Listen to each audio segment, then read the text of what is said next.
아주 흔하지는 않지만 임신성 당뇨를 앓고 있는 산모님들을 볼 수 있습니다. 임신성 당뇨가 있으시면 따로 식단을 짜서 음식을 섭취하고 운동요법을 통해 혈당 조절을 하며 건강관리를 해야 한다고 하는데요. 임신성 당뇨를 앓고 계신 분들을 제외하고도 건강한 출산을 위해서는 모든 임산부들에게 식단 관리가 필수적이라고 합니다. 굳이 문제가 없는데 식단 관리를 왜 해야 되나요? 의문이 생길 수 있습니다. 그러나 임신 중 영양소 과다 혹은 결핍 등 영양 문제가 산모의 건강은 물론 출산 후 아이의 건강까지 영향을 미칠 수 있다는 점을 잘 알고 계셔야 합니다. 임신 중 식단 관리는 어떻게 해야 될까요?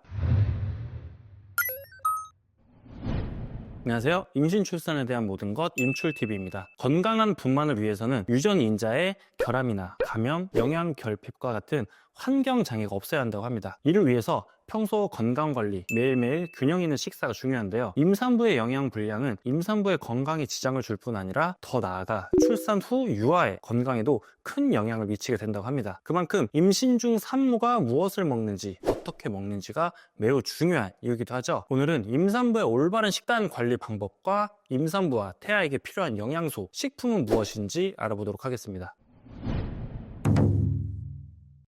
식단 관리라는 것은 임신성 당뇨 등 몸에 이상이 있는 산모에게만 해당되지 않습니다. 입덧이나 먹덧을 겪는 산모, 자연분만을 위해 체중 관리를 해야 하는 산모, 노산인 산모, V백을 원하는 산모 모두에게 식단 관리는 중요합니다. 식단 관리는 순산하는 데 중요한 역할을 하며 아기와 산모의 영양 상태뿐만 아니라 산모의 체중과도 관련이 있기 때문입니다. 그렇다면 임산부 식단 관리는 어떻게 해보는 게 좋을까요?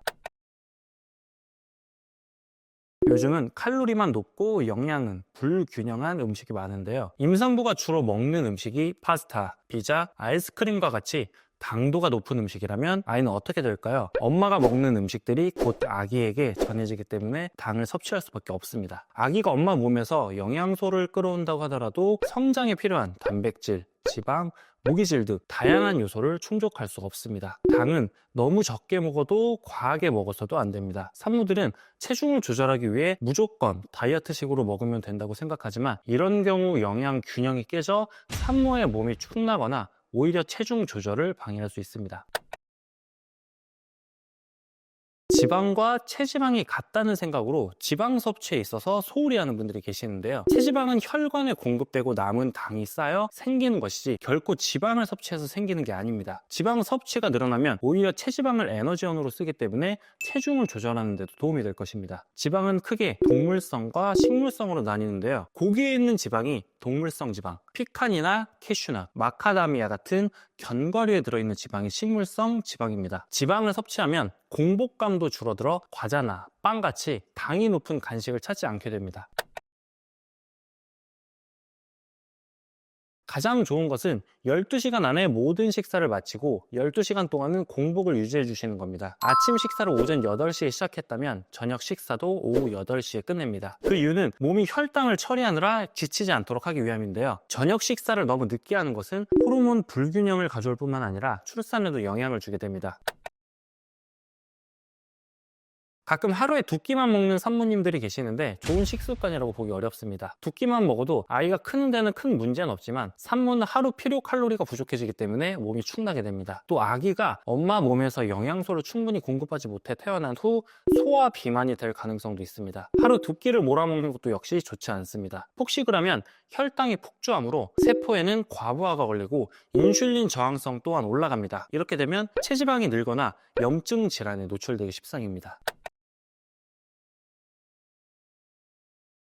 임산부들에게 간식을 견과류로 먹으라고 권하면 어느 정도의 양을 먹어야 하는지 감이 잘 안 잡힐 수 있는데요. 하루 총량으로 봤을 때 밥 한 공기 분량이 적당하다고 합니다. 견과류에는 지방뿐만 아니라 각종 미네랄, 칼슘 등이 포함되어 있어서 산모와 아기 모두에게 좋습니다. 또 잎채소는 충분히 먹으면 포만감도 있고 식이섬유이기 때문에 철분제로 인한 변비도 예방할 수 있습니다. 한편 간식으로 과일을 언급하지 않을 수 없겠죠. 과일은 반드시 식간에 먹고 저녁 6시 이후에는 먹지 않는 것이 좋습니다. 입맛이 없다고 밥 대신 과일만 먹거나 변비가 있다고 과일을 갈아 먹는 것은 금물입니다. 과일을 밥 대신 먹으면 영양 균형이 깨지고 갈아서 먹으면 식이섬유는 없고 당만 남게 됩니다. 가장 좋은 방법은 과일을 껍질째 먹는 것입니다. 유기농 과일뿐만 아니라 일반 마트에서 파는 과일이라도 깨끗이 씻어서 껍질째 먹으면 당 흡수는 줄어들고 각종 천연 비타민 섭취율을 높일 수 있습니다.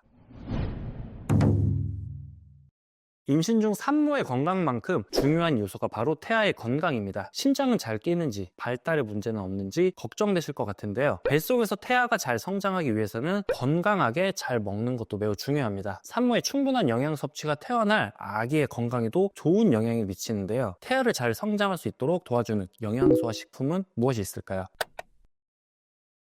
엽산은 비타민 B 군의 일종으로 태아의 세포를 생성하고 DNA를 만드는 영양소로 세포 분열이 활발한 태아에게 꼭 필요한 영양소입니다. 엽산은 저체중아 출생, 신경관 결손, 심장병 등의 질병을 예방할 수 있도록 도와주는데요. 태아의 척추, 뇌, 두개골의 정상적인 성장을 위해 꼭 필요한 영양소로 임신 전부터 첫 4개월 동안 섭취가 중요합니다. 임신 준비 중부터 신경 발달이 가장 왕성한 임신 초기에 섭취해 주는 것이 좋습니다. 엽산이 풍부한 음식으로는 쑥갓, 메추리알, 시금치, 깻잎, 부추, 딸기, 고추잎, 총각김치, 오렌지, 토마토, 브로콜리, 검정콩 등이 있습니다.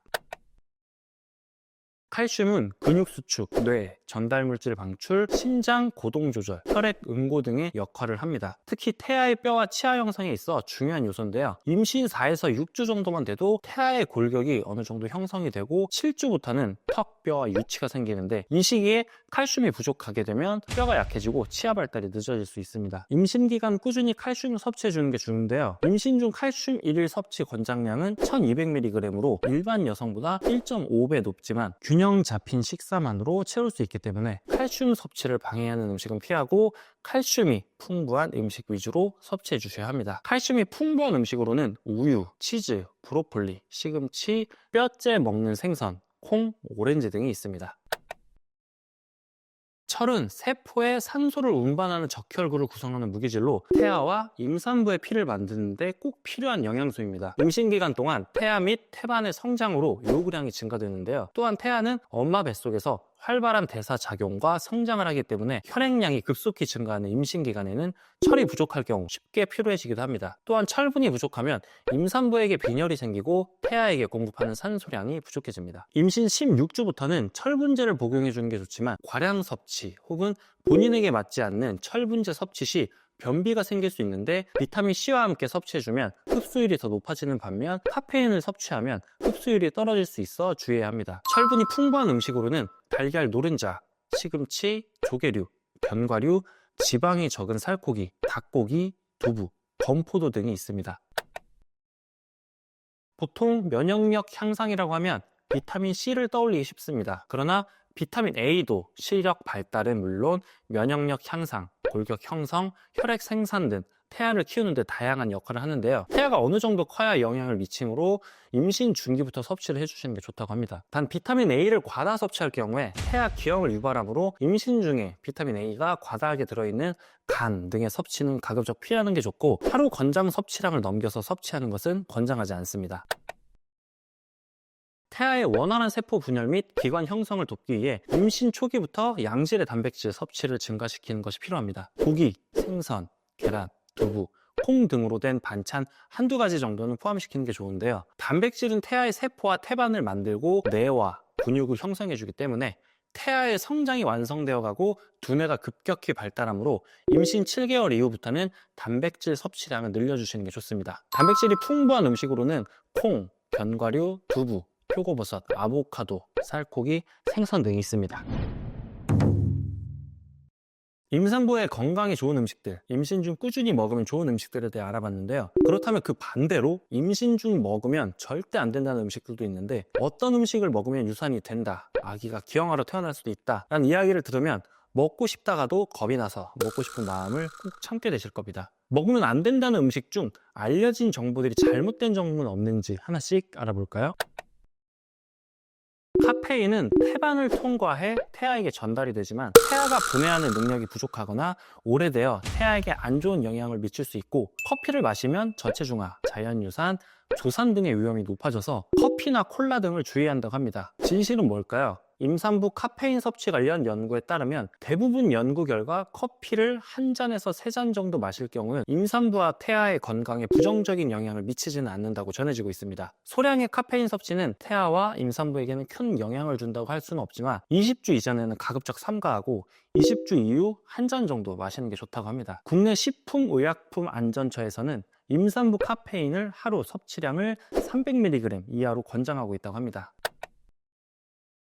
임신 중 마신 술로 인해 알코올에 노출이 되면 기형아가 될 위험이 높고 저체중아, 조산이 심한 경우에는 유산으로도 이어질 수 있으며 태아가 알코올 증후군에 걸릴 가능성이 높다고 합니다. 과연 진실은 뭘까요? 임신 중 금주가 원칙이라는 것은 잘 알고 계실 겁니다. 하지만 임신 사실을 알지 못한 상태에서 습관성 혹은 잦은 폭음이 아니라면 가벼운 술 한 잔 정도는 크게 걱정하지 않으셔도 된다고 합니다. 그러나 알코올은 태반을 자유롭게 통과하고 태아에게는 알코올 분해 효소가 없기 때문에 적은 양이라도 누적이 되면 태아에게 이상이 생길 수 있다는 건 사실입니다. 만일 알코올 중독 상태이시라면 완전히 치료가 된 상태에서 임신을 하는 게 매우 좋습니다.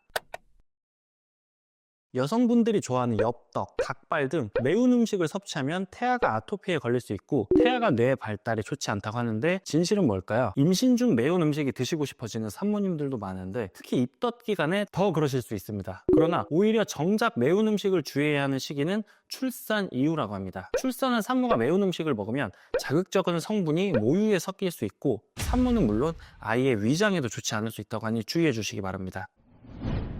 오늘은 임산부 식단 관리 방법, 임산부와 태아에게 필요한 식품, 그리고 임신 중 금기 음식에 대한 오해와 진실까지 알아봤습니다. 임신 중에는 비타민, 수분, 단백질 등 좋은 영양소를 골고루 섭취해 주셔야 하는데요. 조심해야 한다는 생각으로 무조건 건강식으로만 드시려고 하면 음식 섭취가 오히려 스트레스로 다가오게 될 수 있습니다. 산모 본인만의 식습관과 약속을 정해 실천하려고 노력하는 게 가장 중요하고 끼니마다 필수 영양소들을 잊지 말고 잘 섭취해 주시면 될 것 같습니다. 오늘 영상이 도움이 되셨다면 구독과 좋아요 부탁드리고 시청해 주셔서 감사합니다.